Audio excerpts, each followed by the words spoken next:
हम्म। आज क्या है, आज केमिस्ट्री है और केमिस्ट्री खासकर परमाणु है। तो ये परमाणु सबसे पहले भारतीय ऋषि थे, ऋषि कणाद, अपने एक पुस्तक में परमाणुवाद सिद्धांत दिए थे। पुस्तक था, वैशेषिक पुस्तक था। उसी में कहते हैं परमाणु कौन सी है, अविभाज्य है। कौन सी है, अविभाज्य। क्या बोले थे, कणाद बोले थे, कणाद बोले थे, ऋषि कणाद थे। तो परमाणु के बारे में बोले कौन से है, अविभाज्य है।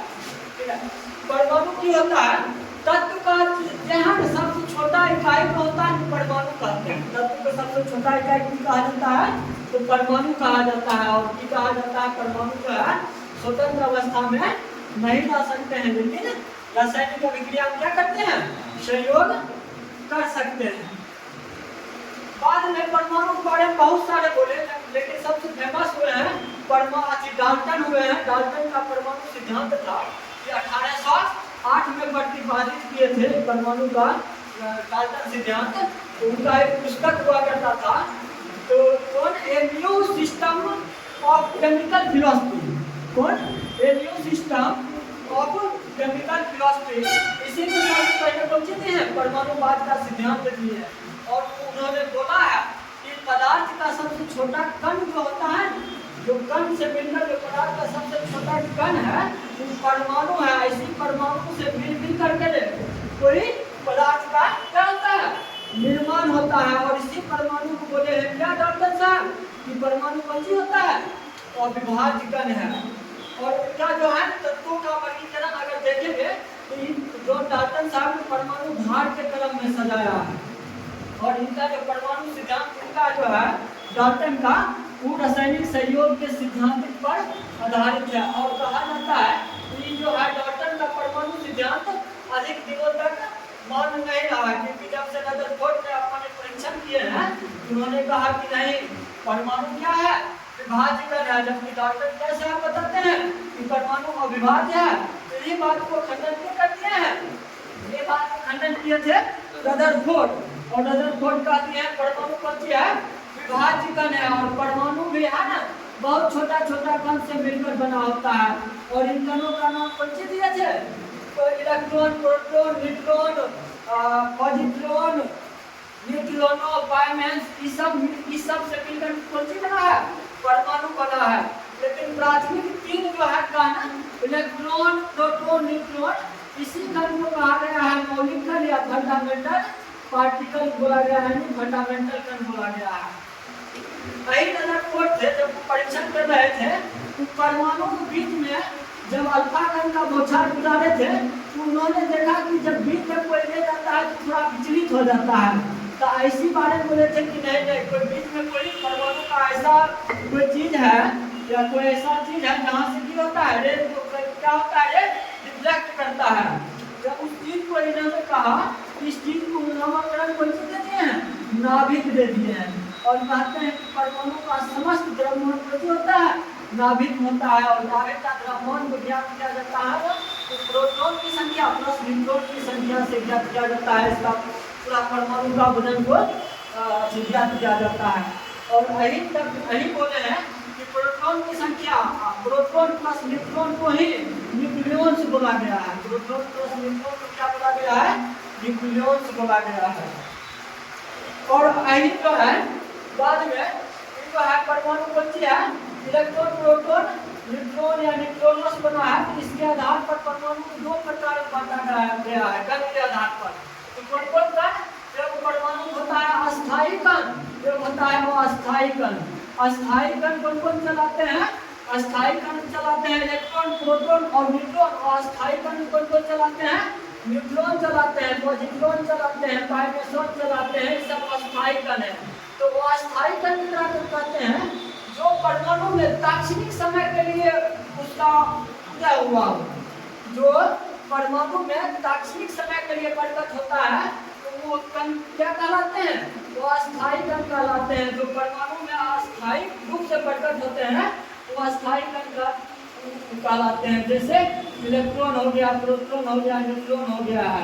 और कहा जाता है यही न्यूट्रॉन है परमाणु के अंदर जो रहता है ना, परमाणु के अंदर है तो अस्थायी कण है। लेकिन स्वतंत्र अवस्था में न्यूट्रॉन कौन सी होता है? वो अस्थायी कण होता है। यानी अगर न्यूट्रॉन को स्वतंत्र अवस्था में अगर छोड़ा जाए तो वो अस्थायी कण के भांति व्यवहार करेगा। अगर परमाणु के अंदर है तो ही अस्थायी कण के रूप में व्यवहार करेगा।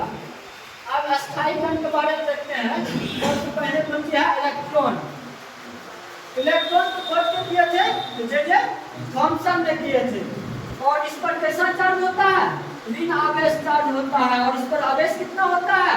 तो 1.6 × 10⁻⁻19 कूलम होता है। और कहा जाता है इसका द्रव्यमान जो होता है, इलेक्ट्रॉन का द्रव्यमान होता है वो 0.1 × 10⁻31 केजी इसका द्रव्यमान होता है। और तीनों अस्थायी कण में सबसे कम वजनदार जो होता है ना, सबसे कम वजन होता है यही इलेक्ट्रॉन का होता है। और यही कहते हैं कि यही इलेक्ट्रॉन है जो परमाणु को बाह्य कक्षा में हमेशा करते रहता है, चक्कर काटते रहता है। और इसी इलेक्ट्रॉन का दूसरा नाम भी है कैथोड किरण। ठीक है, इस पर जो कैथोड मतलब होता है नेगेटिव किरण रहता है। दूसरा अस्थायी कण है कौन सी? प्रोटॉन। प्रोटॉन पर जो होता है हमेशा कौन सा चार्ज रहता है? प्लस चार्ज रहता है, यानी धनावेश चार्ज रहता है। और इसका खोज के किए थे सर्वप्रथम गोल्डस्टीन ने किया था। और इसका नाम कौन दिए? केनार्ड रे दिए थे। इसका नाम क्या दिए थे? केनार्ड रे दिए थे। जब रदरफोर्ड अपन परीक्षण कर रहा था, इसी केनार्ड रे को उन्होंने प्रोटॉन नाम दिए थे। इसी केनार्ड रे को कौन सी दिया है ना? प्रोटॉन नाम दिए थे। और इस पर भी आवेश कितना होता है? तो इस पर भी आवेश प्लस होता है। 1.6 × 10⁻19 कूलम होता है।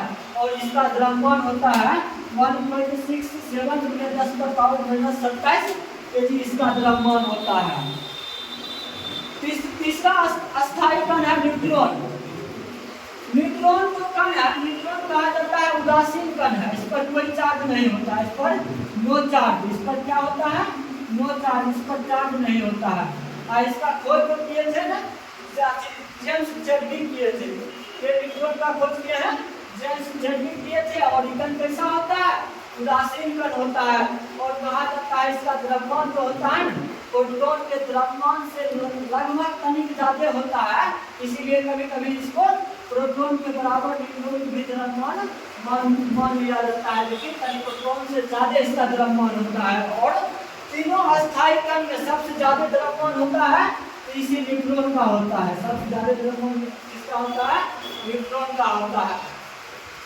और परमाणु के नाभिक में, परमाणु के नाभिक में होते हैं, नाभिक में प्रोटॉन प्लस न्यूट्रॉन पाया जाता है। और इसी प्रोटॉन प्लस न्यूट्रॉन से कुछ बनता है?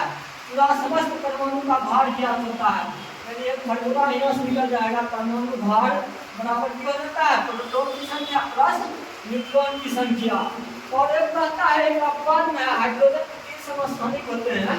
एक प्रोटियम नाम के समस्थानिक है, उसमें कहा जाता है एक भी न्यूट्रॉन नहीं पाया जाता है। इसमें प्रोटियम में एक भी न्यूट्रॉन नहीं पाया जाता है। ठीक है, एक होता है फॉर्मूला होता है परमाणु संख्या बराबर, अगर किसी चीज का परमाणु संख्या निकालना हो, परमाणु संख्या निकालना हो तो क्या कहा जाता है? जितना प्रोटॉन की संख्या, प्रोटॉन की संख्या बराबर इलेक्ट्रॉन की संख्या बराबर होता है कौन सी? परमाणु संख्या होता है। इससे दो फॉर्मूला निकलता है परमाणु भार निकालने का या परमाणु संख्या निकालने का। परमाणु संख्या बराबर होता है प्रोटॉन की संख्या बराबर इलेक्ट्रॉन की संख्या। जितना प्रोटॉन की संख्या होगा उतने इलेक्ट्रॉन की संख्या होगा, उतने क्या होगा? परमाणु द्रव्यमान उत्पन्न का होगा, परमाणु द्रव्यमान होगा। ठीक है, अब देखिए एक चीज होता है, समस्त परमाणु अगर कहा जाए तो परमाणु कौन सी होता है? उदासीन होता है। परमाणु कौन सी है? अगर देखा जाए तो उदासीन होता है। उदासीन क्यों? क्योंकि जितना प्रोटॉन और उतना इलेक्ट्रॉन होता है तो ये सब चार्ज कैंसिल करके परमाणु कौन सी हो जाता है? उदासीन। यानी जनरल देखा जाए परमाणु कौन सी है? उदासीन है। अगर अस्थायी कण में अगर देखा जाए परमाणु भार सबसे अधिक कितना होता है? तो न्यूट्रॉन का होता है, उसके बाद प्रोटॉन का, सबसे कम इलेक्ट्रॉन का होता है। कोई तत्व का सबसे नीचे वाला जो हिस्सा होता है, सबसे नीचे हिस्सा है, ये परमाणु संख्या को बताता है। कौन सी? ये संख्या को बताता है। आई प्रोटॉन की संख्या बताता है। आई तो क्या करता है, इलेक्ट्रॉन की संख्या बताता है। ऊपर वाला जो है ये कौन सी उसी तत्व का परमाणु भार बताता है। ठीक है, ये जो है ये कौन सी बताता है, भार को बताता है। अब देखिए अगर देखा जाए इस आधार पर करैक्टर में परमाणु का जो है ना जो डिवाइड किया गया है समस्थानिक का असंभारिक समविकलनिक में। समस्थानिक क्या कहते हैं, तो परमाणु संख्या कौन सी हो, वैसा तत्व जिसका परमाणु संख्या एक हो लेकिन परमाणु भार क्या हो, अलग अलग हो, उसे हम कौन सी कहते हैं, समस्थानिक कहते हैं। जैसे हाइड्रोजन का 3 समस्थानिक है, कार्बन का 2 समस्थानिक है और सबसे अधिक समस्थानिक किसका है, पोलोनियम का है। पोलोनियम की कौन सी है, सबसे ज्यादा समस्थानिक पाया जाता है।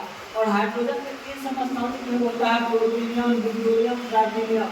और प्लूटोनियम की जो है एक भी इलेक्ट्रॉन की संख्या नहीं होता है। ड्यूटेरियम में 1 इलेक्ट्रॉन की संख्या होता है, ट्राइटिनियम में 2 इलेक्ट्रॉन की संख्या होता है। तो होता है संभारिक। संभारिक क्या है कि ऐसा तत्व जिसका जो है परमाणु द्रव्यमान एक हो। क्या, परमाणु द्रव्यमान एक हो लेकिन परमाणु द्रव्यमान क्या हो, अलग अलग हो, उसे हम कौन सी कहते हैं, संभारिक कहते हैं।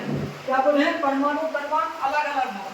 जैसे आयरन, पोटेशियम, कैल्शियम। आयरन का 18 परमाणु द्रव्यमान होता है, पोटेशियम 19, कैल्शियम 20 होता है। लेकिन परमाणु भार की बात किया जाए तो परमाणु भार सबका क्या होता है, समान होता है, सबका 40 होता है। एक समविकलनिक टर्म होता है कि जिसे वैसा तत्व जिसमें विकल्प की संख्या क्या हो, समान हो, उसे हम समविकलनिक कहते हैं।